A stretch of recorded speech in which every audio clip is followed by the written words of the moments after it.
What's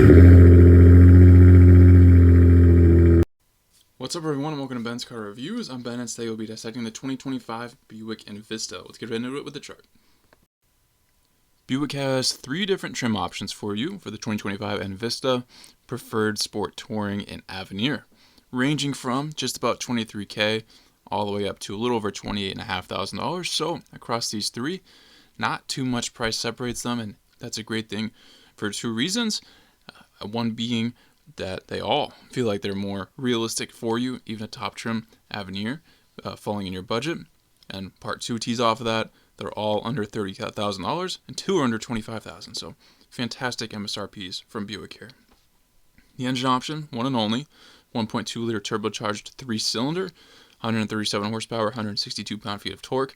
Definitely not beating too many people from the stoplight in a drag race, but again, it's not why you're buying this vehicle. No big deal, but there might be a couple cars you'll still beat. Paired with a 6-speed auto, front-wheel drive is the standard setup, and looking at the MPGs, you're going to do pretty well here, 28 city, 32 on the highway. Real quick guys, here are Ben's Car Reviews. I strive to bring the most accurate, relevant information in under 10 minutes. There's no misleading, no wasted time. If that's something that's intriguing to you and you like this content as you watch, please like and subscribe so I continue to grow the channel. Let's keep going. The 2025 Buick Envista, or should I say the Lamborghini Envista, because man does this thing look good, and it looks a lot like the Urus. That's just what I think. Let me know. I want to know if I'm the only one who thinks this. But I seriously think this may be one of the best looking designs I've ever seen. Yes, I just said that. I've also been in a test drive in one of these, and it's even better in person, inside and out. Definitely a lot going for it here. You remember those old commercials where they say that's not a Buick? I would definitely be saying that about this Envista. Light designs are a major reason contributing to that overall style. The signature check-shaped LED daytime running lights and sculptural headlamps resemble vehicles far more expensive. They just have that look. They just look more expensive than what this vehicle is. And the Avenir taillights have unique clear lenses. LEDs all around are standard. Sport Touring rocks a unique gloss black mesh grille with a distinctive pattern. Avenir has a black ice chrome grille. Avenir has body-colored front and rear fascias. Preferred has 17-inch bright silver painted aluminum wheels. Sport Touring has 18-inch black painted aluminum wheels. And Avenir has 19-inch aluminum wheels with pearl nickel finish.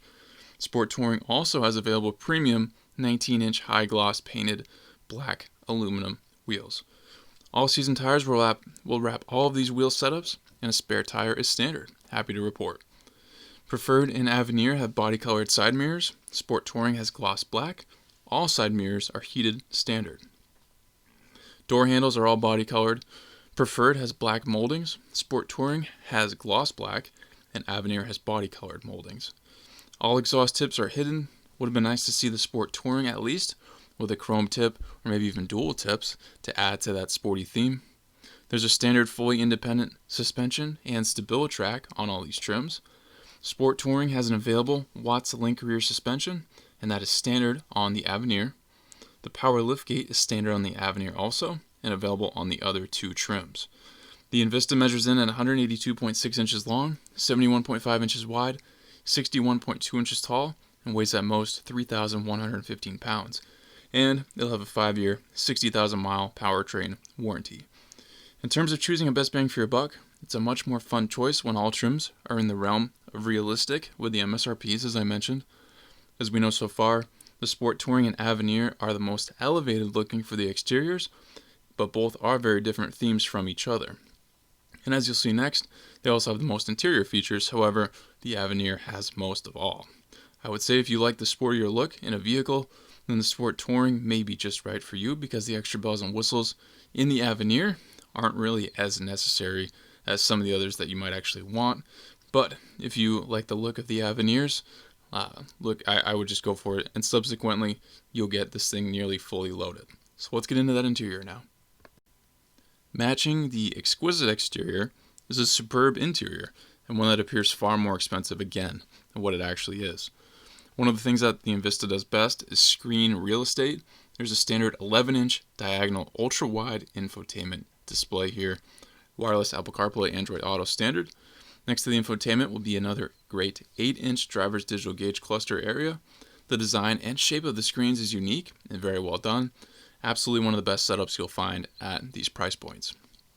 There's a 6-speaker audio system standard across all of these trims. A wireless charger standard on the Avenir, available on the rest.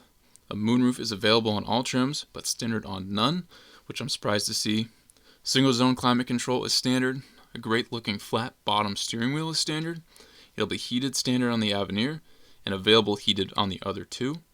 Sport Touring features Santorini blue accents and ST logos.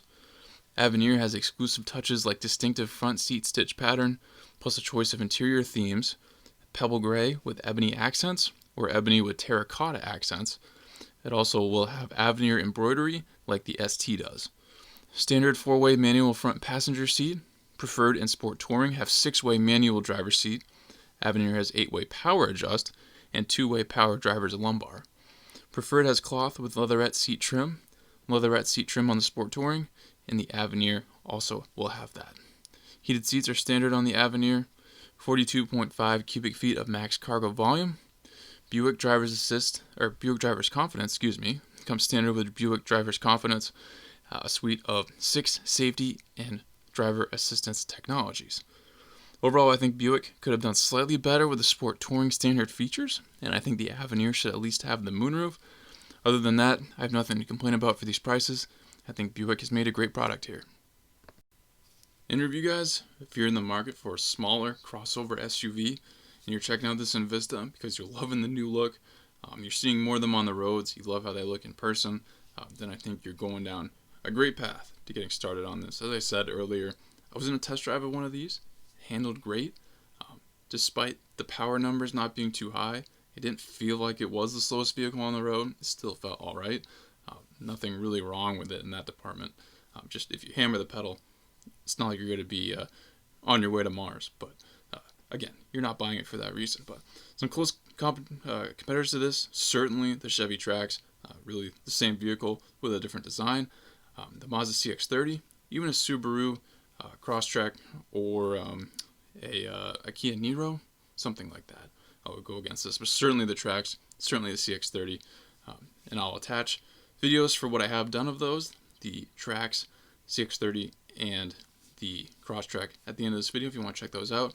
2025 Trax info is out. I'll definitely check that one out to directly compare those, but if you want to go with this Envista, you like the slightly nicer touches that Buick is bringing, you love this new look, it's not like anything you've really ever seen, and like I've said, if you want a Walmart brand Lamborghini Urus, this is what you got right here.